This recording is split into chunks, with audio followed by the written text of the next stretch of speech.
Hi everyone and welcome back. This video is all about home loan EMI calculation.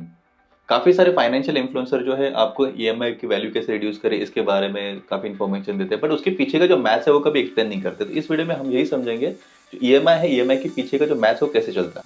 एक ideal case scenario लेते हैं। मान लीजिए आप 35 ईयर्स के हैं, आपकी एज जो है 35 है, आपने एक घर खरीदा है जिसके लिए आपने होम लोन लिया है 1 करोड़ का। इसका टेन्योर है 25 ईयर्स, मतलब आप 35 ईयर्स के अकॉर्डिंगली अगर उसका मैं टेन्योर कर दूँ तो 25 ईयर्स होता है। और जिसके लिए आप 75,000 रुपीज ई पे कर रहे हो, दैट मीन्स आप हर महीने 75 रुपीज आप बैंक को पे करेंगे। ओके, अगर आप होम लोन ले रहे हो तो एक कैलकुलेशन समझना बहुत ज़्यादा जरूरी है। आप 25 साल के बाद बैंक को कितना पैसा रिटर्न कर रहे हो। ओके, मान लीजिए 75,000 आप हर महीने पे कर रहे हो, तो 12 महीने का आप 9 लाख रुपए बैंक को रिटर्न कर रहे हो। 9 लाख रुपए, तो 9 लाख रुपए आपको 25 साल तक देने हैं। तो 25 साल का अगर मैं कैलकुलेट करूँ तो 2 करोड़ 25 लाख रुपए आप बैंक को रिटर्न कर रहे हो। आपने 1 करोड़ उधारी लिया है और इसके बदले आप 2 करोड़ 25 लाख रुपए रिटर्न कर रहे हो। समझ रहे हो? इसको अगर मैं बाइफरकेट करूँ तो 1 करोड़ आपका प्रिंसिपल अमाउंट है और 1.25 करोड़ सिर्फ और सिर्फ आपका इंटरेस्ट। 25 साल का जो आपने टाइमलाइन मांगा है बैंक से, उसके बदले आप 1 करोड़ 25 लाख रुपए सिर्फ इंटरेस्ट दे रहे हो। Okay, I tell you the reason ये ऐसा क्यों होता है। बिकॉज ये 75,000 जो अमाउंट है जो ईएमआई पे कर रहे हो, तो इसमें बैंक जो है 20-80 का रेशियो रखता है। ओके, 20% आपका प्रिंसिपल और 80% आपका इंटरेस्ट। ओके, मतलब 20% के हिसाब से मतलब देखेंगे तो 15K आप सिर्फ प्रिंसिपल अमाउंट पे कर रहे हैं एवरी मंथ, और 80% के हिसाब से आप 60,000 रुपीज आप सिर्फ और सिर्फ इंटरेस्ट पे कर रहे हो। अगर आपका ईएमआई वैल्यू या फिर आपका ईएमआई का टेन्योर आपको कम करना है तो आप क्या करोगे।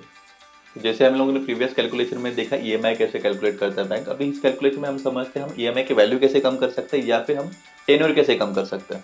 ओके, तो सेम एग्जांपल हम कंटिन्यू करते हैं। 1 करोड़ का होम लोन लिया हुआ है, 75,000 ये आप ईएमआई पे कर रहे हो। 75,000 आप ईएमआई कर रहे हो, इसको हम डिवाइड बाई 12 करेंगे, मतलब 6,250।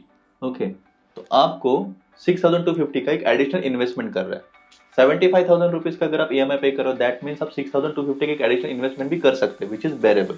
ओके, तो 6,250 रुपीज या तो आप म्यूचुअल फंड में डाल सकते हैं एसआईपी में, या फिर आप आरडी कर सकते हैं रिकरिंग डिपॉजिट में।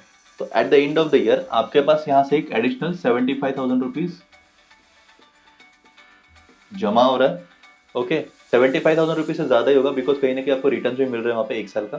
तो 75,000 अभी के लिए पकड़ते हैं, तो 75,000 रुपीज आपके पास एडिशनल इंस्टॉलमेंट जमा हो गया, क्योंकि 75,000 रुपीज एवरी मंथ आप पे करेंगे, और 75,000 रुपीज एडिशनल आपके 13th जो इंस्टॉलमेंट है 12 महीने के अलावा, वो आपका यहाँ पे जमा हो रहा है। तो आपको ये उठा के बैंक में पे करना है। तो इससे क्या होगा, जो ये अमाउंट है आपके इंटरेस्ट में से माइनस नहीं होगी, ये आपके प्रिंसिपल में से माइनस होगी। जितना आपका प्रिंसिपल कम होगा उतना आपको हेल्प होगी ईएमआई की वैल्यू कम करने के लिए या फिर टेन्योर कम करने के लिए।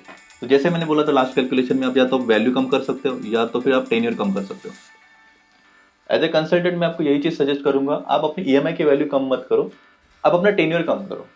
ओके, इससे क्या होगा ना, आपका 25 साल का लोन है वो आप 10 साल तक भी ला सकते हो। तो 10 साल के अंदर आप कहीं ना कहीं लोन फ्री हो जाते हो। अगर 10 साल में आप प्रॉपर्टी बना रहे हो, दैट मीन्स एक अचीवमेंट है ये। आज की तारीख में खुद का घर होना या फिर खुद की प्रॉपर्टी बनाना बहुत ज़रूरी है।